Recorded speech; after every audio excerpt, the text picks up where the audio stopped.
중요한 거는 조선글이 다 이렇게 간판처럼 어디 가나 있잖아요. 아, 네, 맞아요. 저는 그거 보는 순간에 여기가 남조선인지 북한인지 헛갈릴 정도로 네, 네. 좀 그렇더라고요. 비록 대학은 제가 못 갔었지만 그렇다고 해서 나 논 건 또 아니다. 그러고 나 열심히 살았네. 그렇지, 언니. 왜? 언니 방송에 말씀하신 아이가 4명입니다. 나 자아 칭찬 좀 해야 되겠다. 꼭 자세요.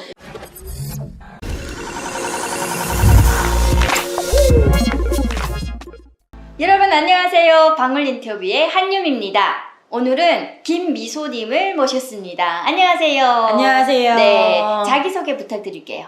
네, 여러분 안녕하세요. 예전에는 탈북 방송인으로도 탈북인 강사로 활동을 하고 있었던 김미소입니다. 오랜만에 근데 카메라 앞에 서니까 긴장된다. 아, 그래요? 그러니까 오랜만에 서죠. 네. 그렇죠. 언제 탈북을 하셨어요? 저는 2009년에 탈북을 해가지고 2010년에 여기를 왔고요. 이제는 세월이 참 10년이면 강산이 변한다고 하잖아요. 네. 제가 딱 온 지 10년이 됐네요. 아유, 이제 딱 만 10년. 10년. 네. 그렇죠. 처음에 한국을 어떻게 오게 됐어요? 저는 이전에 북한에 있을 때 이미 남한 드라마를 많이 접했었고 그리고 우연치 않게 그 드라마로 인해 가지고 제가 20대 어린 나이에 감옥 생활 가게 된 거죠. 보위부에 끌려가게 된 거죠. 한국 드라마를 보다가 보위부에 끌려가셨어요? 보위부에 잡혀서 들어가서 3박 4일 동안 짧은 기간 내에 정말 이런 매는 그때 그 추억을 하면 아직도 그 매에 대한 맞았구나. 네, 그런 아픔은 아직도 잊을 수 없는 것 같아요. 세월이 흘러가도 우리 누구나 다 그런 고초를 겪으면 꿈에서도 다시는 그런 길은 가고 싶지 않아 막 이 정도로일 것 같아요. 그래서 그때 그런 사정이 있었고 그 후로 인해 가지고 제가 나오게 됐는데 나올 때 제가 그저 나올 수가 없다. 남한 드라마로 다 아시잖아요. 미수도 남한 드라마 보다가 잡히면 뭐 본인 상황에 따라서 처벌이 가능할 수 있고 총살이 가능할 수 있고 가족들까지 피해볼 수 있는 그런 상황이잖아요. 근데 저 같은 경우는 좀 위험한 요소 중에 한 사람이었기 때문에 부모님들한테도 해가 끼칠 수 있는 그런 상황이 되었어요. 그래서 그때 우리 어머니가 빚을 좀 많이 졌어요. 저를 구하려고. 왜냐면 경찰서에서 여기는 경찰이면 저기는 보안원들이잖아요. 보안원들이 줘야 되는구나. 그렇죠. 딸을 살리겠냐? 아니면 뭐 말뚝에 세우겠냐 이러니까 이 세상에 어느 부모가 자식이 오늘 내일 한다는데 말뚝에 세우겠다는 부모가 어디 있어요. 그래서 빚을 많이 지게 됐죠. 그래서 몸을 조금 추스리면서 다시 불법을 안 하면 안 되겠더라고요. 돈을 벌어야 되니까. 네, 돈을 벌어야지 또 엄마도 빚을 물고 나도 또 이렇게 생계를 유지할 수 있는 거잖아요. 그래서 다시 불법에 손을 대는데 보위부 사람들이 나를 내놓으면서 얘는 언젠가 다시 한번 거기에 또 손을 댈 수 있다라는 것을 본인들이 추측을 한 거예요.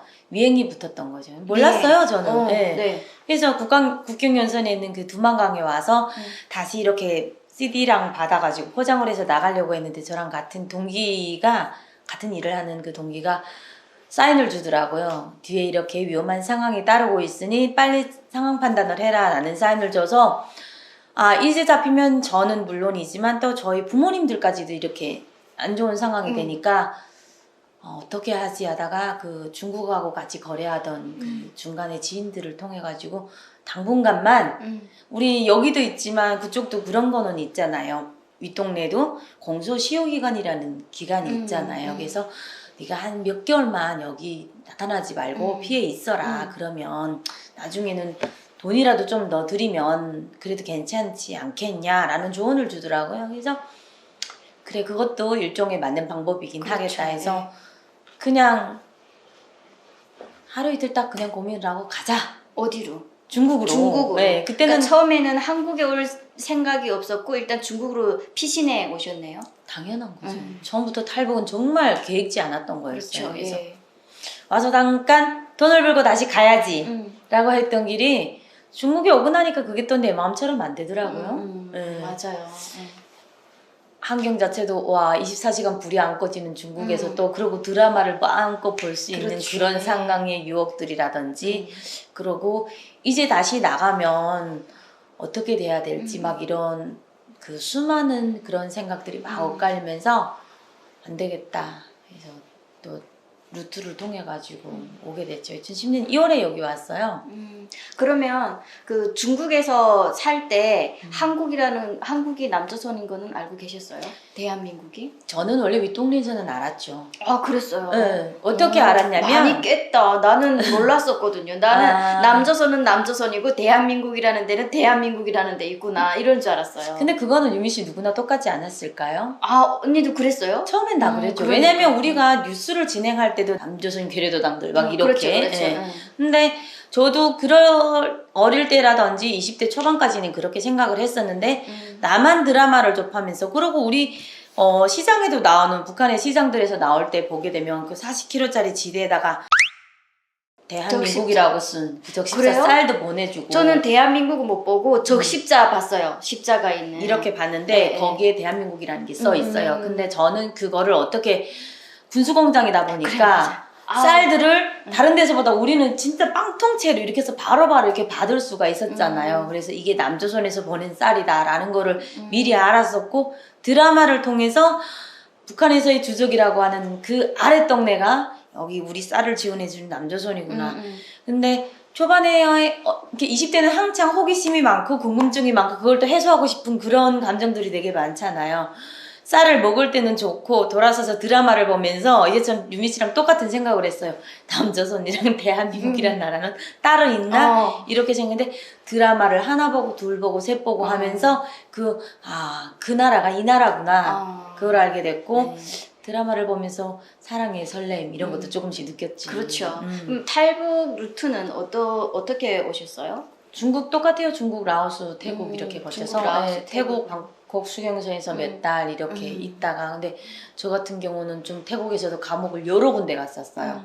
오다가 이렇게 루트를 얘기해 주시는 분이 너희가 바로 방콕 수경소까지 들어오게 되면 비행기 타는 시간이 빨라진다 이렇게 알려주는 거예요. 그래가지고 그 치앙마이 그쪽에 내리잖아요. 그렇게 해가지고 우리끼리 막 이렇게 안 되는 영어의 바디 이게 세상에서 가장 공통으로 통하는 거는 바디더라고요. 바디랭귀지가 최고죠. 그쵸.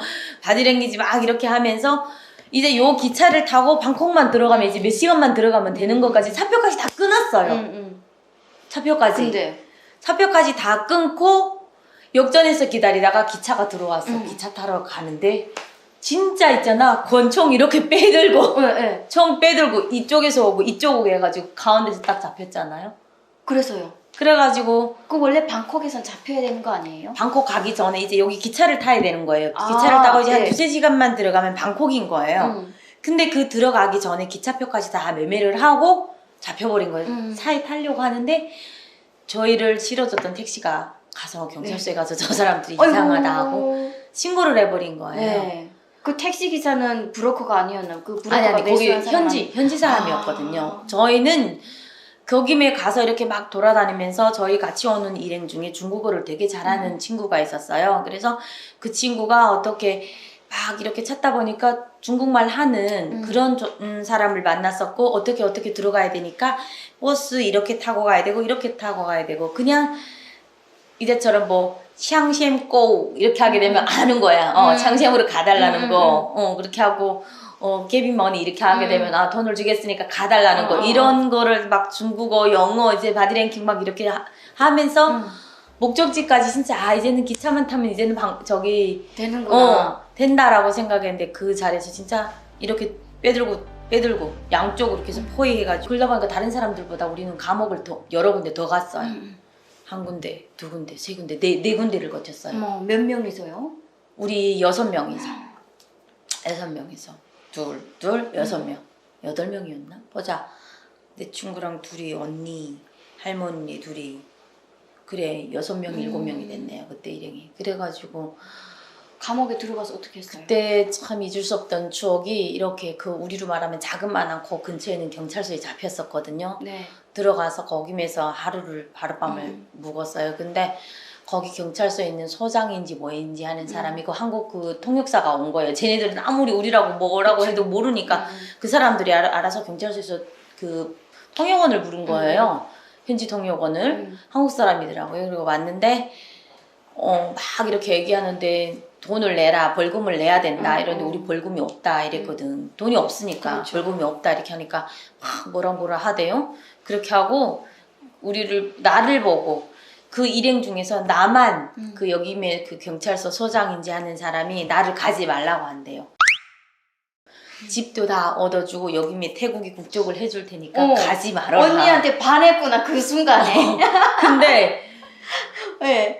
그때 막 당황스러웠던 게 여기 떨어지면 날 어떻게 할지 나 모르잖아. 너무 당황한 거예요. 그래가지고 이모들대로 막 그 일행리에 있는 이모들은 이모들대로 놀라고 나는 나대로 놀란 거야. 그렇죠. 그 다음에는 나 이 물이랑 떨어지면 진짜 지도새도 모르게 어떻게 될지 그렇죠, 모르겠다 그렇죠. 해가지고 죽어도 안 된다. 그러고 내가 이모들 보고 항의하라고 나를 안 데려간다고 하면 이모들도 못 간다고. 근데 거기면서 순간 변절자들이라는 게 있잖아. 변절자. 예. 아니 그래도 야 그래도 니는 그렇게 야 여기면서 집도 해주고 이렇게 해주겠다는 사람도 다 있다 이러는 거야. 근데 그 말이 왜 그때 그렇게 서러웠어? 서럽지. 그래가지고 그런 말 하지 말고 나 이렇게 꼭 잡고 가야 된다고. 이야. 그래서 거기면서 이틀인가 있다가 거기 이렇게 그 재판소 있잖아요. 예. 그런 데 가서 재판 다 받고 또 재판 받아요? 진짜 여기 이렇게 새까만 이런 도장 있잖아요. 도장 찍죠. 도장 찍고 우리 잡혀 나갈 때 그래요. 이렇게 저거 다 했어요. 우리는 그 태국 거기면서 이런 법정에 가서 땡땡땡 무슨 태국말로 모르는데 땡땡땡 이러고 소리 그냥 서 있다가 나오고 서 있다 나오고 이렇게 해서 거기서 재판을 받고 그거 진짜 태국인들이랑 같이 있는 그런 감옥에 있잖아. 거기면서 또 이젠 기억도 안 나 막. 거기면서 며칠이 아니에요. 거기 좀 오래 있었어요. 우리 진짜 자기 진짜 이런 바퀴 이만한 바퀴 못 봤지. 난 바퀴 그만한 바퀴가 어떻게 진짜 이만한 바퀴 날라다녀. 바퀴가 잘 먹어서 그런가? 진짜 바퀴가 예. 이만한 게 있잖아. 그러고 거기에 우리 가 있는 거기에 그 드레스 젠더 있잖아요. 우린 여자인 줄 알았어. 구서방에 이렇게 이러고 있어가지고 우리가 이렇게 그 방에 이렇게 들어갔단 말이야. 트랜스젠더 여자. 근데 남자인데 그렇게 한 거야 여자로. 그러니까 그러면 따로 놔야 되는 거 아니에요? 나중에 그게 뽀록이 난 거지.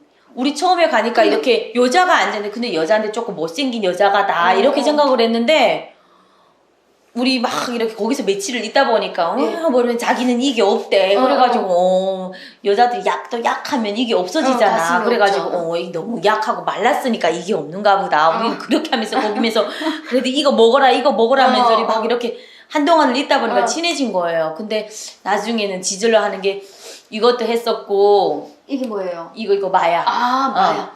이것도 했었고 그러고 나중에 그 경찰이 이 여자를 데리고 나갈 때는 이거 머리 가발 훌러덩 벗기는 거야. 놀랐잖아요. 근데 경찰도 문제인 게 이 사람이 남자인데 왜 여자 방에 같이 넣어요? 그러니까 그때는 속였겠지. 아. 속이면 당분간 우리도 그렇잖아요. 조사하는 과정에 이 사람의 신분이 나오는 거지 맞아요. 모르는 거잖아요. 그래가지고 나중에 하고 뺏겼는데 그때 진짜 진짜 놀랐어. 이거 있잖아. 그렇게 하고 거기 큰 감옥서 이렇게 철창이 있는데 여기는 남자 여기는 여자한테 보여요. 그렇죠. 보이는 거야. 아, 보여요? 그 감옥 안에서? 감옥 안에서 그런 데서 별난 데 다 가봐 있었어. 감옥 생활을 많이 했구만 언니. 거기서 여기저기 다니다가 마지막에 그 치앙라이인가 거기 왔다가 치앙샘인가 창샘이겠다. 치앙라이 치앙샘 이렇게 왔던 것 같아. 그래서 이렇게 오게 되는데 지금도 그 과정을 생각을 하게 되면 우리 누구나 그렇지. 다 겪는 과정인 거잖아요. 어찌 보면 여행을 갔더라면 그 태국에 있는 그 몇 개월 동안이 우리한테 참 좋은 추억이 즐거웠지. 되었고 그렇죠. 그런 생활이었을 건데 신분이 없다는 이유로 항상 쫓겨야 되는 마음이었다 항상 감옥에서 보니까 살고. 항상 감옥에 있었고 조금 저는 안타까웠던 게 내가 심장이 조금 약했어요. 그때도 덥잖아 거기가. 더우니까 머리가 아프다 하게 되면 진짜 깨지게 아픈데 그때가 제일 괴로웠던 것 같아. 거기는 겨울이 오는 나라잖아요. 태국이. 덥잖아. 더위 먹었다 그러잖아요. 그때 조금 많이 힘들었지. 그렇게 해서 어쨌든 우여곡절 끝에 한국에 왔잖아요. 그쵸. 한국에 오니까 제일 좋았던 게 어떤 거였어요? 그냥 이제는 정말 안도의 숨을 놓을 수 있다는 거. 숨을 쉬어도 숨 쉬는 운동만 해도 너무 행복하다라는 거 있잖아. 그렇지. 그게 너무 좋았던 것 같아요. 그리고 조사받고 우리가 이렇게 딱 사회에 나왔을 때 그때 뿌듯한 감. 근데 뿌듯하면서도 한쪽으로 고향에 남아있는 부모님이라든지 형제들한테 미안한 감. 그렇지. 그런 게 제일 망감이 막 교차하고 그러더라고요. 같이 왔으면 얼마나 좋았을까 이런 생각이 제일 많이 들죠. 맞아요. 네. 그러면 한국에 와가지고 뭐 이렇게 뭐 해보고 싶었던 거나 뭐 이런 거 있었어요? 있었죠. 저는 원래 간호사가 꿈이었어요. 네. 그래서 그 간호조무사 자격증 있지 않아요? 뭐 그 자격증은 다 있고 대학교까지도 합격이 됐었고 한국에 와서 간호사가 꿈이어서 이게 간호사라는 건 영어가 필수인 거잖아요. 그렇죠. 근데 내가 나온 시기가 7월이다 보니까 아직 간호대학교까지 가려면 공백이 있는 거예요. 그래서 이 기간을 너무 헛되이 보내기는 아쉽다라고 생각을 해가지고 간호조무사 학원을 먼저 등록을 했어요. 네. 그래도 거기 가게 되면 기초라도 조금이라도 배울 수 있으니까. 그래서 평일에는 그렇게 간호조무사 학원을 다녔었고, 그렇게 하고 주말에는 중앙대하고 연세대에서 그 교수님들이 저희처럼 대학교를 가고 싶어하는 사람들한테 논술 영어를 가르쳤어요. 저 여의도 쪽에 중앙대 갔다가 이렇게 해가지고 다니면서 주말에는 거기 가서 또 잠깐씩 논술도 배우고 영어도 배우고 이러고 한 2년 동안은 진짜 열심히 공부만 하기 위해서 열심히 살았던 것 같아요. 그러면 밤낮으로. 간호사로 취직은 하셨어요? 그냥 공부까지만? 간호조무사는 다 자격증 따고 간호조무사 하면서 요양보호사 또 야간에 해서 따고 간호대학교까지 입학을 진짜 했죠. 치열하게 살았다. 간호조무사 다 하면서 간호대학교를 합격을 했어요. 근데 그때 제가 세 군데를 봤었는데 중앙대는 가서 시험을 봤어요. 근데 영어가 너무 안 되니까 그래 도전이라도 해보자. 그냥 물러서기는 너무 그러니까 그쵸. 그래가지고 중앙대 가서 시험을 쳤어요. 중앙대 가서 시험 치고 그렇게 하고 여기저기 원서 넣고 저기 간호대학교랑 저기 또 사회복지사 쪽을 했는데 다 합격이 된 거예요. 간호조무사 쪽도 합격이 되고 간호대. 간호대. 네, 간호대도 합격이 되고 저기 사회복지사에는 저기 큰 대학교도 어쨌든 기본적으로 공부 잘하셨나 보다. 2개는 합격이 됐는데 그때 임신이 된 거예요. 아, 그때 결혼을 하시고 도전을 하신 거예요? 그냥 결혼 안 하고 혼전 임신을 한 거지. 속도 위반? 속도 위반 이렇게 솔직해가지고 속도 위반하셨구나. 네. 그래서 그때 너무 갈등이 많았어요. 그때 이만갑 할 때 아니에요? 아니요, 그때 이만갑당 나가기 전이었죠. 아, 그래요? 그래서 내가 내 자식이랑 지금 내 곁에 있는 이 사람을 선택을 해야 될까? 아니면 다 내려놓고 내 꿈만 보고 향해야 될까? 그렇지. 그런 고민이 들죠, 당연히. 왜냐면 내가 임신을 한 상태에서 공부하기는 너무 무리였고, 왜냐면 나 같은 경우는 기숙사에 들어가 있어야 됐었기 때문에 그냥 어떻게 할까 고민을 하다가 배우는 건 언제든지 배울 수 있다라고 내려놓고 남편이랑 아기를 선택을 한 거예요. 그래서 한 거예요. 그래서 큰아들 낳았어. 큰아들 낳았어. 네, 어쨌든 간호사 하고 싶었는데 근데 뭐 앞으로도 도전할 수 있으니까 아직 많이 젊으니까 그런 거는 괜찮은 것 같아요. 근데 한국에 와가지고 첫 번째 하고 싶었던 게 어쨌든 간호사인데 그 외에 또 다른 언니가 원래는 직업이 있었잖아요. 그쵸. 오고 나니까 진짜 여기에 내가 하고 싶으면 언제든지 도전만 하고 그쵸, 두려움을 먹지 않고 다가가면 뭐든지 할 수 있다는 그런 거. 그래서 큰애를 출산을 하고 얼마 안 있으면서 제가 그때부터 방송을 하기 시작하고 강의를 했던 거죠. 예, 그러면서 우리 유미 씨도 알게 되고 또 다양한 또 좋은 열심히 사는 모든 많은 분들을 알게 됐잖아요. 그래서 그렇게 활동을 하면서도 항상 뿌듯함이 어떤 게 있었냐면 강의하고 나면 뒤끝에 이렇게 막 우렁찬 박수가 할 때. 또 언니가 강의를 또 잘하세요. 네, 제가 알아요. 그러고 또 이렇게 자그마한 거에 힘을 얻을 수 있고 맞아요. 용기를 얻을 수 있고 할 수 있다는 게 내가 금전적이나 뭔가를 아니지만 내가 살았던 삶과 또 이후의 삶을 비추면서 다른 사람한테 자그마한 희망의 등대가 될 수 있다는 그런 사명감을 안고 열심히 살았던 것 같아요. 그래서 비록 대학은 제가 못 갔었지만 그렇다고 해서 나 논 건 또 아니다. 그러고 나 열심히 살았네. 그렇지, 언니. 왜? 언니 방송에 말씀하신 아이가 4명입니다. 나 자아 칭찬 좀 해야 되겠다. 복자세요.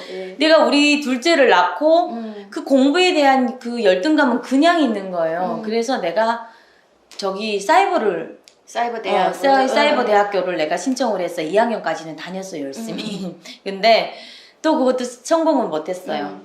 왜냐면 사이버를 다니면서 2학년까지 다녔거든요. 근데 학과는 중국어를 선택을 했어요. 내가 왜 중국어를 선택했냐면 중국에서 중국어를 모르니까 그 멸시받던 그거 있잖아. 예. 한많은 게 그게 쌓여가지고 내가 언젠가는 폼나게 중국에 가서 중국어 요렇게 까면서 샹놈에 갔나 새끼들 그냥 쓸어버릴 거야 이런 마음으로. 너무 재밌다. 와 진짜. 네. 그래서 중국어를 2년 동안 공부를 하다가 이게 애들도 이제 조금 커가면서 공부도 봐줘야 되고 하면서 조금 힘들더라고요. 그리고 그렇지. 또 점점 올라가면서 난이도가 높잖아. 솔직히 말해야지. 그렇지. 난이도가 높고 따라 가정생활도 해야 되겠고 그리고 또 맞아. 내 삶도 있어야 되고 하다 보니까 잠깐 휴학을 한 게 이렇게 휴학이 돼버렸네요. 나는 어쨌든 제일 놀라운 거는 언니가 아이를 4명 키우면서 쉬지 않고 공부를 하고 방송하고 강의하고 엄청 많이 일을 했어요, 언니. 나는 그 방송에서 봤을 때는 저 언니 되게 나도 덩치가 작잖아요. 언니도 덩치 큰 줄 알았어요. 체력이 되는 줄 알았는데 저처럼 엄청 왜소한데 너무 큰 일을 많이 하는 거예요. 근데 최근에 또 다른 거를 직업으로 해가지고 직업이나 마찬가지죠. 그렇죠. 네. 이제는 현생 직업이 돼버린 거죠. 다른 직업으로 또 전향을 하셨다고 해가지고 그래서 제가 사실 막 달려왔어요. 인터뷰하러. 잘했어요. 네. 어떤 직업을 하고 있어요? 소개해주세요. 제가 우연치 않게 정말 본의 아니라고 생각을 했었거든요. 근데 저는 원래 우리 방송을 또 보시는 분들도 아시겠지만 또 저와 같이 많은 활동을 하셨던 분들도 계시고 저는 원래 교회를 다녔습니다. 태국을 오면서 이렇게 교회를 접하면서 교회를 많이 다녔었고 많은 활동을 했었고 그 와중에도 몸은 정말 많이 아팠어요. 그렇죠. 네, 항상 늘 아프다 그랬어요, 언니가. 그렇게 열심히 살면서도 몸이 아프고 항상 좀 힘든 거는 있었는데 그때 저는 단 한 번도 내가 지금 하고 있는 직업이랑 연관성이 있다고는 단 한 번도 생각을 못 해봤어요, 정말. 지금은요, 완전 전향이 됐어요. 탈북 강사에서 방송인에서 이제는 탈북 무속인 김미소가 되었습니다. 네, 탈북 무속인 김미소입니다. 네, 이게 그 힘든 과정도 몸이 아프면서 저는 진짜 병원을 많이 다녔어요. 그리고 쌍둥이 임신했을 때도 듣기도 했고. 그쵸. 언니가 시작하게 된 게 너무 몸이 아파가지고 시작했다고 그렇죠. 들었는데. 그러니까 몸이 아픈 한계가 이제는 수위를 넘어버린 거예요. 이렇게 막 이렇게 이상한 게 보이기도 시작하고 그런데 그래요? 그때는 불과 요 집에 와서 이사 와서부터 이렇게 몸이 더 아파나고 좀 더 증상이 좀 더 심하게 예전보다 더 심하게 그랬었죠. 근데 뭐 솔직히 그렇게 아프고 하면서도 나는 교회를 다녔기 때문에 그리고 항상 아파서 응급실에 남편이 날 데리고 가서도 CT나 뭐나 찍어보면 아무렇지 않다고 얘기를 증상이 하고 없고. 그래서 그냥 너무 과로해서 그러나 보다 해서 진통제나 뭘 맞고 오게 되면 하루 이틀 안 좋았다가 또 괜찮아지고 저희 남편이 저한테 늘 했던 말이 그래서 너는 어떻게 내가 주말마다 들어왔잖아요. 우리 남편이 너는 어떻게 내가 집에 들어오는 게 싫으냐 어떻게 주말에 내가 집에 올 때마다 그렇게 아프다고 쓰러져 있냐 근데 그 말을 들을 때 진짜 너무 나는 힘들었어요. 왜냐면 나는 진짜 내 몸이 아프고 나는 머리가 아프다 가면 진짜 들지를 못해. 그 고통은 겪어본 사람이 알지 몰라. 그렇지. 그렇다더라고요. 근데 그런 말을 하는 남편도 때로는 밉더라고요. 왜 저 인간이 왜 이런 마음이 막 들어버리고 내 마음을 알아주는 사람이 없고 그런 시간들이 좀 많았었죠. 근데 그게 점점 수위가 올라가면서 이렇게 막 이상하게 막 보이기 시작하고 보이는데 말을 안 하니까 아예 진짜 거짓말 아니고 내가 저 안방에서부터 여기 나와서 냉장고 문을 열고 우유만 우리 애들을 따라주면 되는데 그것도 못했어요. 나. 너무 아파서. 이러면 나 귀, 눈 이거는 여기는 다 열려져 있어요. 몸이 안 움직여지는 거예요. 몸이 안 움직여져. 나 화장실 우리 신랑이 날 안아서 막 가고 벌벌벌벌 기어서 가고 나 그랬어요.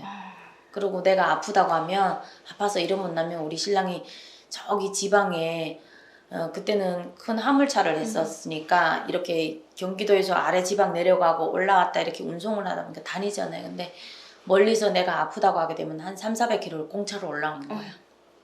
내 아프면 어떤 남편분도 걸 아니까. 대단하세요. 그래서 더 이상 이게 뭔가 이상하다. 그러면서 보이기 시작하니까 말을 안 하면 더 내 몸이 아파나는 거예요. 그래서 그 다음부터는 말을 조금씩 했어. 누가 보게 되면 엄기야 너네는 누가 어떻게 죽었는데 너네 묘는 이렇게 생겼고 막 이랬나 봐 이러게 되면 야, 너 이상하다. 너 왜 그러니? 낯설다 막 있잖아요. 그런 거. 당연하지. 유미 씨도 제가 나도 유미 씨 유미 씨는 형제가 2명이었는데 지금 1명이 안 보이네요. 이런 소리를 하게 되면 갑자기 놀래버리는 그렇지, 거잖아. 언니. 이상해지는 거잖아.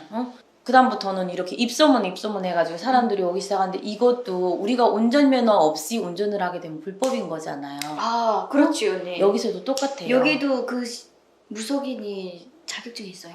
자격증이라는 것보다도 네. 신을 제대로 받아야 되는 거예요. 하려면. 그렇죠. 제대로 받았는데 그렇게 안 하게 되면 나한테 귀신이 들어와서 이런 사람들 같은 경우 귀신의 장난도 좀 더 심해요. 귀신이 들어와서 뭔 게 헛것이 보이는 건지 아니면 진짜 제대로 신이 말하는 건지 이런 거를 내가 간별이 안 되는 거예요.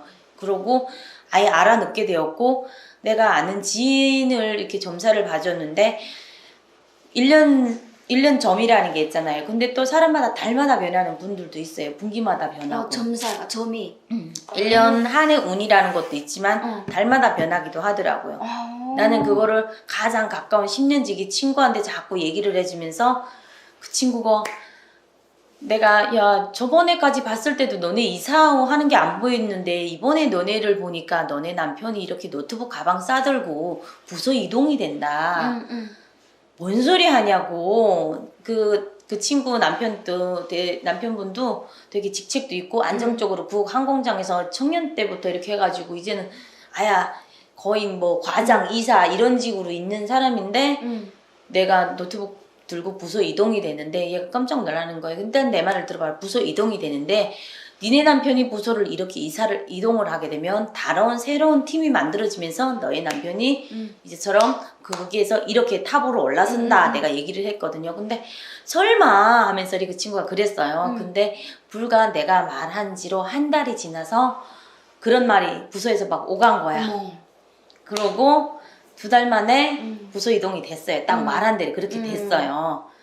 그러고 이사를 가야 된다. 이렇게 하면서 너네 집은 어떻게 되고 어떻게 됐다고 막 하는데 그게 너무 맞는 거야. 근데 내 몸이 너무 아프지. 그러고 이것처럼 받아야 되는 상황인지 안 받아야 되는 상황인지 나도 막 혼돈이 가는 거예요. 그렇지. 그래서 그 친구가 여기 방송국에다가 지금의 신어머니랑 연결이 된 그 방송국에다가 이메일을 보냈어요.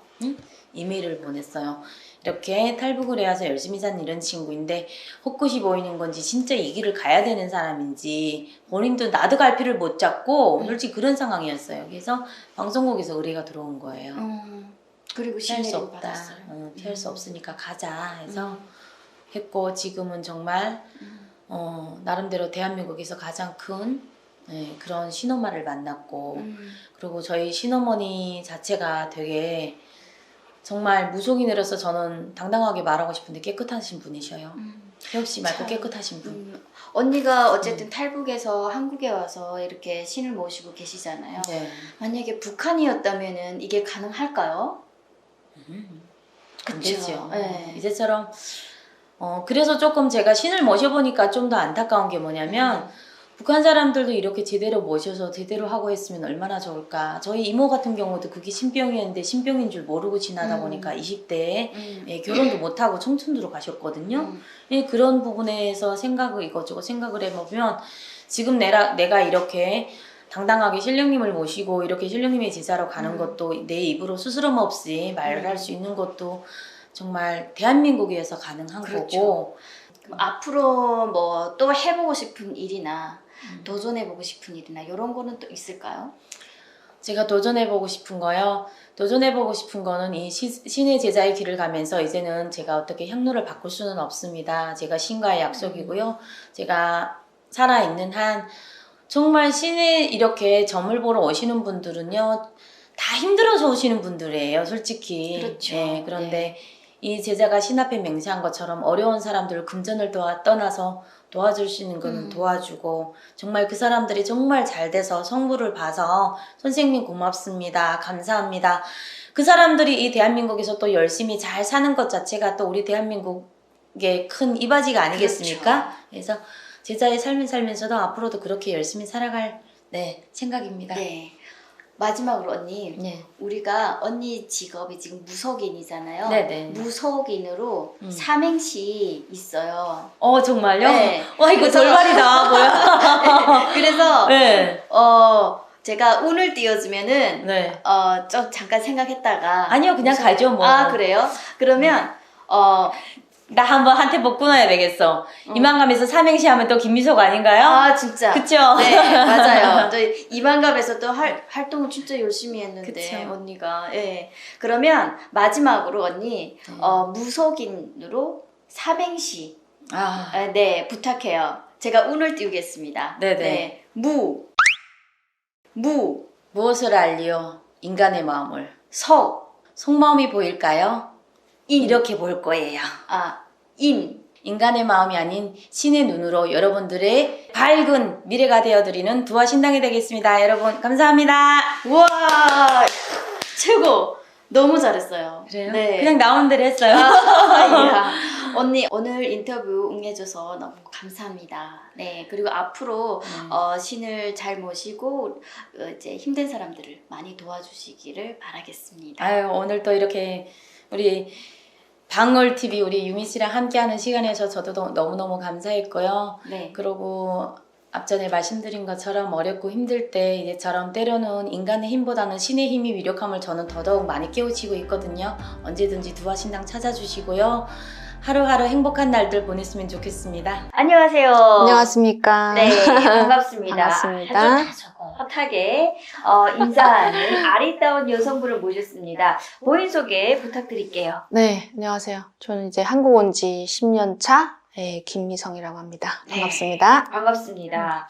아니 근데 네. 되게 우아하다고 해야 되나요? 그런 아유. 게 느껴지는데 감사합니다. 한국에는 언제 오셨어요? 저는 한국에 2011년도에 온 것 같습니다. 2011년도에 네. 오셨어요? 네, 오 그러면은 10년 되셨잖아요. 그렇죠. 야 그러면 할 얘기가 엄청 많을 겁니다. 아유, 많죠. 네, 오늘 기대됩니다.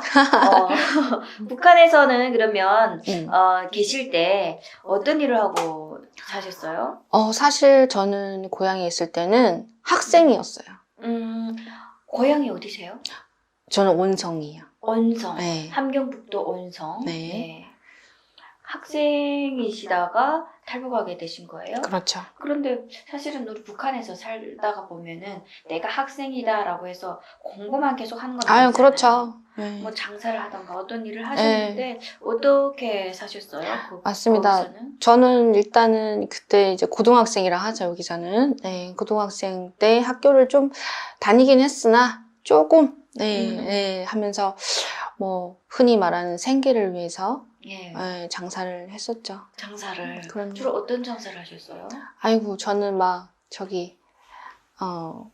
사과 장사?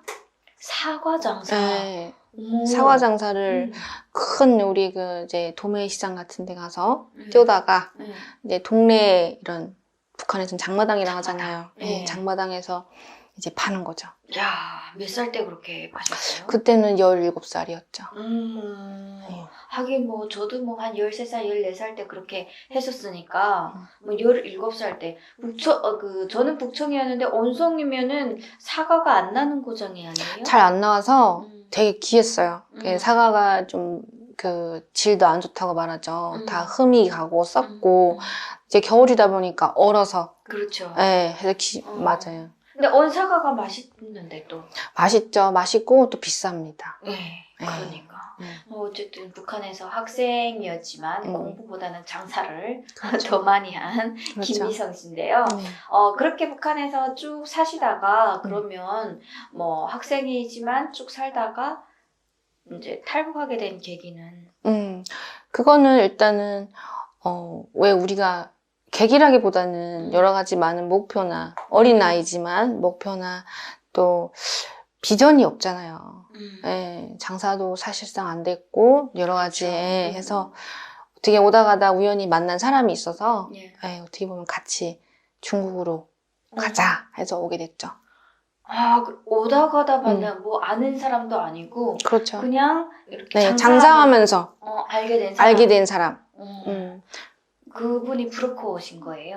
그분은 아니고 그분이 소개로 음. 네, 그분이 소개로 해서 브로커를 통해서 그렇죠, 통해서. 네, 중국으로. 근데 쉽게 북한에서 이제 살다가 쉽게 중국으로 가자 해가지고 이게 그런 상황이었어요. 중국은 어쨌든 외국이니까. 그렇죠. 네. 그런 상황은 아니었는데 사실 겁도 많이 나고 여러 가지 고민 끝에 예, 큰 마음 먹고 결정한 거죠. 어떻게 보면. 네. 북한에서 중국으로 오셨잖아요. 어떻게 사셨어요, 중국에서는? 저는 중국에서 정말 잘 살았어요. 거의 이제 대부분 안 믿으시는데 저는 정말 그 친척도 있어가지고 예. 네, 중국에 친척집에서도 가고 지내고 해서 또 좋은 또 인연 만나서 네, 정말 호강하게 잘 살았던 것 같아요. 아, 그래요? 그렇게 크게 다른 분들은 막 되게 어렵게 살았다. 그렇죠. 네. 뭐 이렇게 또 이제 원치 않은 결혼을 하는 분들도 그렇죠. 계시는데 그런 거는 없고 네, 편하게. 없었고 그래 우연히 이렇게 좀 일이 그때는 잘 풀렸던 것 같습니다. 네. 중국에서 일을 하셨어요? 일도 하셨습니다. 어떤 일을 하셨어요? 저는 슈퍼에서 일을 했어요. 아, 슈퍼. 네. 어린 나이인지라 참 유량이 좋은 게 나이가 어리니까 중국말을 금방 배우더라고요. 아, 그렇죠. 네, 그래서 한 3개월 동안 열심히 배워서 중국말을 거의 다 배웠던 것 같아요. 그래서, 3개월 만에? 네, 그래서 슈퍼에서 일을 하고 그때 한문도 학교 때 못 배운 한문을 정말 많이 배웠어요. 네, 외상이 많으니까 적어야 되니까 네, 한문을 적고 정말 또 제가 모르는 글자 있으면은 중국말을 할 줄 알아도 글자가 모르기 때문에 네. 한글로 적어서 기억하고 네, 이런 식으로 글을 많이 배웠죠. 그러면 머리가 굉장히 똑똑한 좋은 거죠. 아니 그냥 뭐 한 3개월이 됐다고 저도 중국에 있어봐서 아는데 한 3개월이 있다고 해가지고 그 글자를 알거나 뭐 말을 다 배우거나 그러지는 못하거든요. 그렇죠. 근데 대부분 다른 그러니까 간단한 용어 네, 대화할 수 있을 정도는 알았던 것 같아요. 네. 그럼 제가 아까 좀 전에 물어보려고 했던 건데 이제 북한에 부모님들이 계세요? 돌아가셨어요. 아. 네, 돌아가시고 네, 지금은 거의 그러니까 돌아가셔가지고 이제 중국으로 오게 되신 거예요? 그렇죠. 아, 그러시구나. 네. 그때는 또 그럼 몇 살 때 부모님 돌아가셨어요? 그때는 좀 어릴 때 네, 어릴 때 돌아가셨습니다. 그러니까 어릴 때 돌아가셨으면은 굉장히 힘들었겠어요. 네, 마음이 아팠죠. 북한에서 살 때만. 네, 네. 어떤 게 제일 힘들었어요? 북한에서 사실 때? 좀 가족과 이별? 네, 그것도 힘들었고, 전 무엇보다도 하고 싶어도 못하는 일이 너무 많고, 네, 또 그러고 제일 중요한 거는 또 생계가 그렇죠. 네, 제일 중요하니까. 우리가 뭐 알아서 하면 끝이 없지만은 많잖아요, 사실. 북한에서 먹고 살기 위해서 어릴 때도 그렇죠. 네, 많은 고생을 했었던 것 같아요. 북한에서 그렇게 사시다가 중국으로 와서 이제 북한에서는 증오하잖아요. 아유, 괴뢰군이라고. 어떻게 한국으로 오실 생각을 하셨어요? 어느 날 또 갑자기 이제 우리 왜 중국에서는 한국의 드라마나 영화를 많이 방영하잖아요. 그렇죠, 예. 네, 그래서 또 보다가 우리가 한민족이라는 거를 또 알았고, 또 이제 궁금하잖아요. 말이 또 다 맞는 말이고 하니까 같은 말이고, 그래서 한 번쯤은 여행으로 가볼까라는 생각은 했으나 딱히 제가 넘어올 생각은 안 했는데, 정말 신기하게도 어느 날 갑자기 너는 한국에 가야 돼. 누가 이렇게 떠밀고 막 알려준 것 마냥 전 예. 계획 없이 다음날 바로 왔어요. 아, 그래요? 네. 계획 없이 다음날 바로 한국에 오셨다는 거는 중국에서 신분증 같은 것도 있었어요? 신분증이 아니어도 경찰 집안에 있다 보니까 예. 네, 좀 보호는 많이 된 것 같습니다. 아, 네.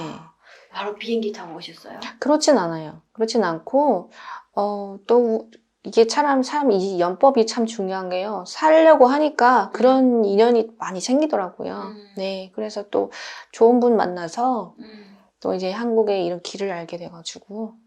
네. 그러면 이제 중국에서 한국 드라마나 한국 뭐 영화나 이런 거 보셨다고 했잖아요. 어땠어요? 중국에서 그거 봤을 때? 좋았죠. 일단 무엇보다 우리랑 같은 말이고, 그렇죠. 네, 또 너무 좋았고 그 문화나 모든 것이 너무 신비로웠죠. 처음에는 긴가민가 했었던 부분은 있었던 것 같아요. 사실은. 그래도 한국인지 남조선인지. 그렇죠. 예. 그래도 그게 중국에서는 TV에 번역을 해줘요. 예. 그러다 보니까 이게 남조선이구나. 예. 그렇게 쉽게 알아들었던 것 같아요. 한국말을 이제 중국어로 번역을 해 주는 거예요? 아니죠. 한국말은 나오는데 밑에 한글글, 중국글 이게 다 나오세요. 그래요? 네, 그래서 좀 제가 연변에서 봤을 때도 그랬었나? 기억이 가물가물 하는데 그래서 볼 때 저 나라에 가야 되겠다 아니면은 뭐 어떤 다른 여행으로 가고 싶었어요. 그 나라가 우리 민족이고 정말 조선말을 똑같이 하고 김치 먹고 이런 게 너무 신기해서 한 번쯤은 가보고 싶다라는 생각은 했으나 아예 눌러앉을 생각은 못했죠. 그러다가 이제 그 친척의 도움으로 삼국으로 통해서 오신 거예요? 그렇죠. 저도 라오스, 태국, 네, 라오스 걸쳐서 그다음에 이제 태국에서 넘어온 거죠. 라오스 보통 올 때 되게 힘들었다 그러는데 어땠어요? 그것도? 저 때도 힘들었죠. 오다가 잡히고 구경에서 한번 잡혀가지고 이제 정말 끌려간다 그랬죠. 그때 정말 숨 넘어가겠더라고요. 네, 지금도 10년이나 시간이 흘러도 그 순간만큼은 평생 잊지 못할 것 같아요. 정말 제일 어려웠어요. 네, 그때가 제일 무서웠고 그래도 다행히도 우리가 왜 올 때 가지고 온 또 돈이 있어다 보니까 또 그 돈으로 잘 해결해서 온 것 같습니다. 야, 어디 가나 그 돈이면 네, 다 됩니다. 네, 다 되는 것 같아요. 네, 다 됩니다. 그리고 이제 출발을 해가지고 무사히 한국으로 왔어요. 너무 떨렸죠. 말로 표현이 안 돼요. 정말 내가 가긴 가는구나. 여러 가지 정말 많은 생각이 들었고 그 짧은 시간 안에 정말 지금도 그 추억만큼 잊지 못하죠. 어떤 추억이에요? 정말 긴장되고 이게 태국 공항에서 대한항공 탈 때 여권을 주잖아요. 예. 그것 또한 신기했어요. 태국에서 대한항공을 타셨어요? 그런 것 같아요. 예. 그래서 대한항공이면 그 마크가 있잖아요. 그걸 보이더라고요. 그래서 저게 태국기구나. 예. 정말 말을 표현을 못해요. 너무 많은 것이 신기했고 그리고 드디어 가긴 가는구나. 뭔가 좀 시원섭섭한 느낌? 그렇죠. 네, 시원섭섭한 느낌이고 한국에 도착하면 어떨까? 또 기대감. 네. 어땠어요? 도착했을 때? 너무 다른 공기였어요. 공기부터 달랐어요? 네, 공기부터 달랐고 너무 그 기대가 또 컸고 너무 그래서 그런가 모든 것이 신기하더라고요. 중요한 거는 조선글이 다 이렇게 간판처럼 어디 가나 있잖아요. 네, 맞아요. 저는 그거 보는 순간에 여기가 남조선인지 북한인지 헛갈릴 정도로 좀 그렇더라고요. 왜냐면 중국에서는 중국글을 쓰는 그렇죠. 간판을 보다가 네. 그럴 수도 있어요. 갑자기 조선글을 보니까 인천공항에 왔는데 좀 겁나기도 하고 또 우리 때는 좀 보호를 많이 해주잖아요. 정말 대형 버스가 오고 그 정장 입으신 분들이 이렇게 오셔서 하는데 정말 그 속에서도 무서운 건 항상 있더라고요. 무서웠구나. 네, 무섭더라고요. 이게 정확하게 한국인지 북한인지 헷갈렸었어요, 사실. 그때 그랬어요. 네. 일단은 조선글이 보이니까. 그쵸. 조선말하고 조선글이 보이고 중국글만 보다가 살다가 몇 년 만에 이렇게 오니까 좀 무서운 거 있었어요. 야, 그럴 수도 있겠다. 막 헷갈릴 수도 네. 있죠, 사람이. 그 국정원에 들어가서 조사받을 때도 너무 무서웠겠네요. 그때는 뭐 저 말은 먹여서 식은땀 뺐죠. 그래요? 네. 저는 뭐 사회생활을 한 게 없이 학생으로 있다 보니까 좀 정말 짧게 굵게 간단하게 끝난 거 같아요. 간단하게 했어요. 끝난 것 같아요. 그래도 이제 어쨌든 조사니까. 그렇죠. 무섭습니다. 아니 그리고 이제 우리가 하나원을 거쳐가지고 이제 사회에 나오는데 하나원에서 그러면 우리가 공부를 한다고 그러죠. 이렇게 정착 생활에 도움되는 거를 많이 가르쳐 주잖아요. 거기서 가장 인상 깊었던 게 있어요? 제일 인상 깊었던 거는 제가 이제 국정원에 와서 중국에 있을 때부터 몸이 아팠잖아요. 예. 이제 국정원에 와서 긴장을 푸니까 그게 병이 이제 되다 보니까 저는 국정원에 오자마자 병원에 입원했었어요. 아, 그랬구나. 네, 그래서 수술도 하고 하다가 사람이 왜 이 땅에 왔으니 더 열심히 살아야지라는 그런 욕심이 생기더라고요. 그렇죠. 죽지 말고 살아야지 이런 생각에 음. 그 하나원 안에 제가 제일 기뻤던 거는 교회가 있었어요. 예. 하나원의 교회 있죠. 네, 그 목사님도 이름도 지금도 기억하는데 새벽 기도를 정말 많이 한 것 같아요. 3개월 동안 빠짐없이 5시 반에 가서 제가 몸이 너무 아프니까 살려주세요라고 정말 그 피곤함에서도 네, 빠짐없이 갔던 것 같아요. 근데 제가 지금 아니 이제 그 기억에 남는 교육은 모르겠고 교회에 열심히 그런 것 새벽 같아요. 기도하러 몸이 아프다 보니까 네. 그 어떻게 교회 열심히 나갔을 때 좀 솔직히 너무 아프다 보니까 지푸라기라도 잡는 심정으로 그렇죠. 그런 심정. 기도를 열심히 했는데 좀 괜찮았어요? 그게 참 그런 건지는 잘 몰라도 마음의 위로가 많이 그렇죠. 된 것 같아요. 네. 네, 제 마음을 털어놓고 정말 간절한 마음으로 빌다 보니까 또 나와서 빨리 회복도 하고 네, 그런 것 같아요. 잘 된 것 같습니다. 그래서 하나원을 어쨌든 잘 수료해가지고 네, 하나원을 어쨌든 잘 수료해가지고 네. 나와서 처음부터 뭐 하셨어요? 정말 저는 나오자마자 우울증이 오더라고요. 우울증. 그래서 한 달 동안 밖에 안 나왔어요.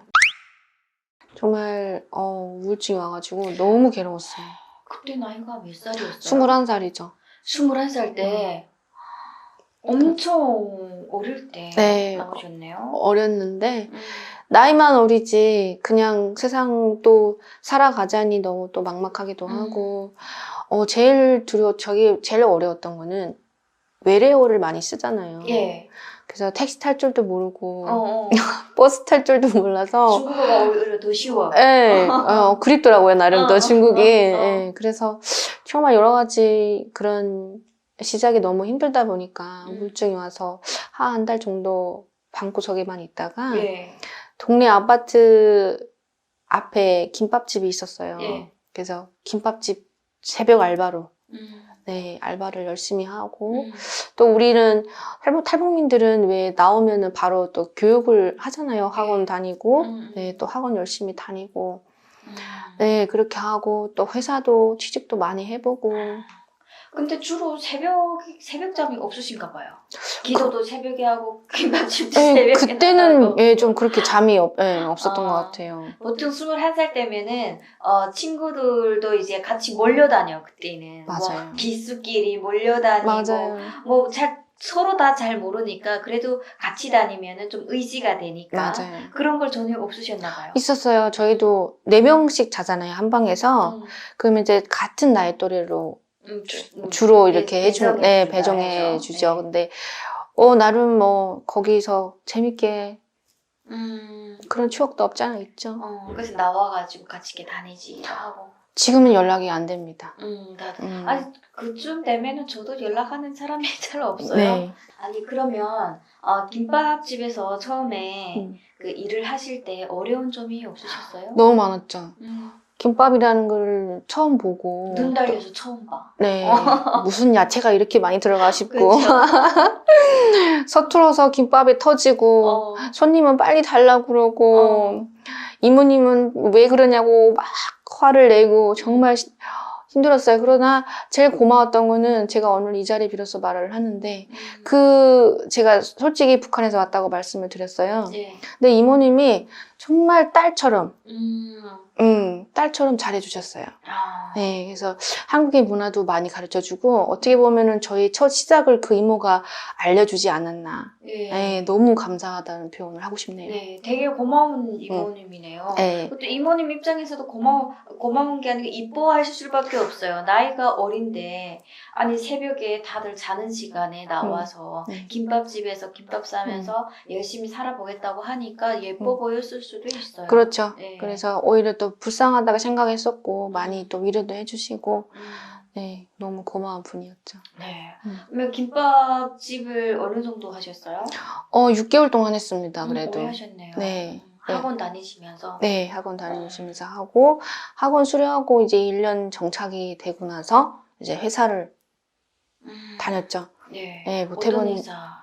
못 해본 일이 없으면 저는, FPCB라고 핸드폰에 들어가는 부품이 있습니다. 핸드폰 부품에서. 네, 그거 이제 유관검사, 예, 예. 뭐 조립, 자동차 부품 조립, 뭐 LG 쪽으로도 핸드폰 출하 검사 쪽도 맡으시고 정말 회사를 정말 많이 제가 또 방황을 많이 했어요.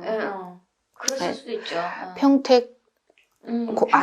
안성공단, 저기 의정부, 그다음에 수원, 정말 여긴 인천 남동공단 안 다니면 공단이 없는 것 같아요. 네. 공장 일을 굉장히 회사 일 네. 열심히 하셨네요. 네. 아니 근데 회사 일이 사실은 힘들잖아요. 많이 힘들죠. 어떻게 버티셨어요? 제일 힘든 거는 2교대가 제일 힘들었고요. 2교대가 이제 2주 주간, 2주 야간이잖아요. 정말 질병이 날 정도로 힘들었어요. 네, 허리나 목 디스코나 많이 힘들었지만은 그래도 우리가 살아야 된다라는 그거 벌어야 사니까 예. 좀 그런 의지로 악착같이 일했던 것 같아요. 제가 지금 나이는 사실 이 친구가 많이 어립니다. 어린데 얘기를 들어보면은 저보다 엄청 많이 사신 뭐 힘들지만은 뭐 어떡하겠어요. 살아야 되니까. 네, 그렇게 말할 때는 아 그렇지. 제가 또 반성하게 되고 그런 것 같아요. 자, 우리가 한국에 와서 정착 과정에 회사도 다니고 여러 가지 일이 있는데 혹시 뭐 몰랐다거나 뭐 이런 거에서 뭐 에피소드 같은 거 없을까요? 찜질방 그렇죠. 처음에 갔을 때는 너무 뜨겁고 너무 차갑고 네 지옥과 천국을 오고 가는 네, 아마 좀 그런 재밌는 추억도 있었죠. 그렇지. 네. 무당 얘기를 해도 될까요? 예. 점 보러 갔을 때 점 보러 가셨어요? 네. 예. 참 중국에서 점도 많이 보고 한국에 오니까 앞서 제가 말했듯이 방황을 많이 했다고 그랬잖아요. 방황을 많이 하고 이사도 많이 하다 보니까 사람이 지치더라고요. 그렇죠. 그리고 정말 열심히 노력은 했으나 구설이 많이 따르고 시비가 많이 따라서 정말 괴로웠어요. 그래서 나는 열심히 하는데 왜 이런 걸까? 네, 그래서 한번 궁금해서 아는 이모 같이 점보러를 네, 이제 김포에 네, 점 보러 갔어요. 네, 한국에 김포에 와가지고 김포에 네, 점 보러 처음으로 갔어요. 네, 간 데가 김포 점집이었는데요. 네, 그 보살님 정말 제가 지금 한복 입은 것처럼 한복을 입고 있은 분이신데 신기하게도 잘 보시더라고요. 네, 제 과거 얘기도 잘 맞추시고 네, 보시고 이제 저한테 무당이 될 사주다. 네. 그래서 너는 30대에 가서는 제가 20대에 갔었으니까 30대에 가서는 방울이나 부채를 들고 일을 해야 되는 사주다라고 해서 놀랬어요. 네, 놀랬고 정말 그 얘기를 듣는 순간에 어땠어요, 기분이? 기분이 너무 놀래서 내가 싫다기보다는 싫지는 않았어요. 신기하게도 왜 내가 이렇지 이게 아니라 오히려 뭔가 제가 미리 알고 있었다라는 것 마냥 내가 그래서 중국에 있을 때 아팠구나. 예, 왜냐면은 그게 흔히 말하는 무병이라고 하고 신병이라고 하더라고요. 그래서 그분이 말로는 그래서 중국에 있을 때 귀신을 보고 또 그렇게 이유 없이 아픈 것도 그의 신병 무병으로 알은 것이고 북한에 있을 때도 마찬가지로 꿈을 꾸면 꿈대로 이루어졌고 북한에 있을 때도 귀신을 봤어요. 그래서 들리고 누군가가 저한테 말을 걸고 또 저를 찾고 네, 그런 게 있다 보니까 무언가가 이 말이 너는 무당이라는 말이 그랬구나. 좀 이렇게 좀 받아들이게 되고 말은 아니라고 하는데 제 마음속 깊은 속에서는 그래서 내가 그랬구나라고 답이 나온 것처럼. 네. 근데 그 김포에 그 무당 그 집이라고 해도 되나요? 네. 그 왜 찾아가신 거예요? 아파서 찾아가신 거예요? 답답해서 찾아가신 거예요? 답답해서 갔죠. 한국에서 사는 게 너무 힘들고 일이 안 되고 또 뭐, 사귀면 사귀죠. 당하고, 사기도 하셨구나. 예, 그리고 돈도 안 모아지고, 음. 이래저래 나가고, 여러 가지로 모든 것이 안 됐어요. 네. 열심히 하는데 돈도 안 모아지고 사기당하고. 네, 모든 일이 안 되다 보니까, 또 이제 몸도, 예, 좀 아프고, 그 말을 참 표현하기 힘들었어요. 정말 답답하다. 복합적으로 내가 너무 답답하니 누구한테 말을 못하고, 예, 그렇게 해서 찾아간 것 같은데, 그때 말을 들으니까 가슴에 우리 왜 체한 것이 음식물이 내려간 것처럼 속이 시원하더라고요. 네. 뭔가 그런 어떤 게 계속 열심히 기도해도 뭐 마음의 위로는 되지만 뭐 이런 것들이 한번 그렇게 찾아가니까 그러면 그 이후로는 이제 점을 보고 난 이후부터는 그 본인의 생활이 어떠셨어요? 뭐 큰 변화라기보다는 그냥 힘들어도 다시 한번 용기를 내보자. 네, 그래도 그 무속인의 말은 또 무시 못하는 거니까 궁금해서 또 무당집 갔었어요. 또 네. 갔어. 정말 우리 중독이 됐어요. 왜 우리 드라마에 내가 왕이 될 상인가라고 나오죠. 네. 네, 그래서 제가 무당 될 상이 맞는지 정말 궁금해지더라고요. 다른 데로 가셨어요? 거기로 가셨어요? 네, 다른 데 갔죠. 다른 데로, 예. 다른 데 가도 참 똑같은 얘기를 하더라고요. 그래서 제가 3번 정도 갔어요, 무당집에. 예. 네, 갔는데 그저 다 똑같은 얘기 하고, 네, 그래서 어떻게 보면은 조금 마음의 문을 열었죠.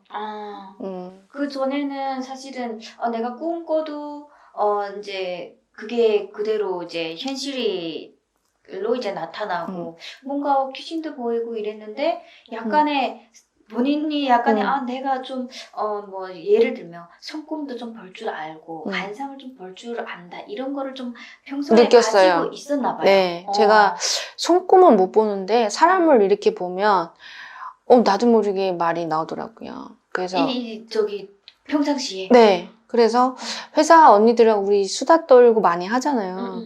그래 보면 언니들이 속상한 얘기하면 언니 그래서 그러는 거야 하면은 너 어떻게 알았니?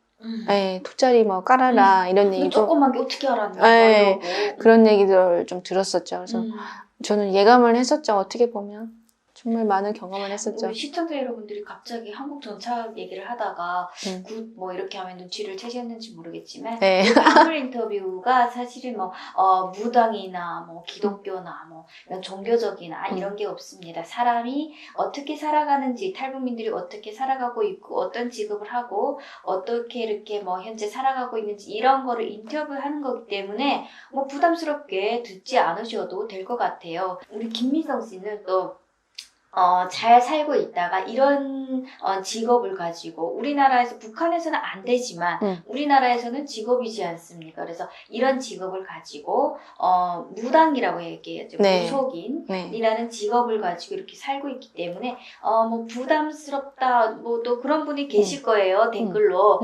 부담스러우시면은 안 보셔도 되는데 이렇게 잘 살아가고 있는 사람도 있으니까 제가 오늘 인터뷰를 이제 하는 거거든요. 또 혹시라도 또 이제 어떤 나쁜 댓글에 상처받으실까봐 네. 괜찮습니다. 네, 괜찮다니까 네. 많이 남겨주세요. 네. 네, 그래서 이제 정착 얘기를 하는 과정에 이렇게 이제 점집에 가게 된 이유를 이렇게 가 나왔는데 지금 하는 직업은 네. 무당이잖아요. 네. 우리가 쉽게 무당이라고 얘기하잖아요. 네. 어때요? 이렇게 이 직업을 가지면서 일상적인 본인의 생활 그런 게 변화가 있으세요? 그럼요. 변화가 많죠. 일단은 앞서 말한 것처럼 아픔이 없어지고 예, 그 제일 큰 그리고 거죠. 제일 큰 거죠, 저희가. 그리고 이제 또 잠도 잘 자고 또 누군가의 이제 또 삶을 저희가 또 이렇게 알려주는 거잖아요. 사람의 인생이 정말 소중하고 제일 중요한 거기 때문에 정말 그런 부분이 있어서 너무 만족하고 네. 네, 또 제가 신의 길 가면서 많은 분들 좀 이렇게 아프신 분들, 힘드신 분들 네. 치유가 되고 도움이 될 수 있다는 게 좋은 거죠. 네. 네. 좋은 일을 또 하시는, 그럼요. 예, 어떻게 보면은 그런 직업이시니까 앞으로 더 이제 많은 사람들 마음을 그럼요. 어루만져 주시길 네, 바라고요. 네. 제가 부탁 하나 해도 될까요? 네. 네, 올해 음. 이민년 네. 뭐 저는 이게 이쪽으로 지식이 되게 약해요. 뭐 전반적으로 약하긴 하지만 그런 거 있잖아요. 삼재띠 음. 그다음에 삼재띠 아닌 거 뭐라 그래요? 운이 삼재띠? 좋은 거. 아, 대운 들어오는 네, 거? 뭐 대운이나 삼재띠만 뭐 운수를 봐달라는 게 아니라 그렇게 간단하게 간단하게? 말해줄 수 있으세요? 삼재. 올해는 이제 신자진, 원숭이띠, 쥐띠, 용띠가 삼재, 올해 들삼재잖아요.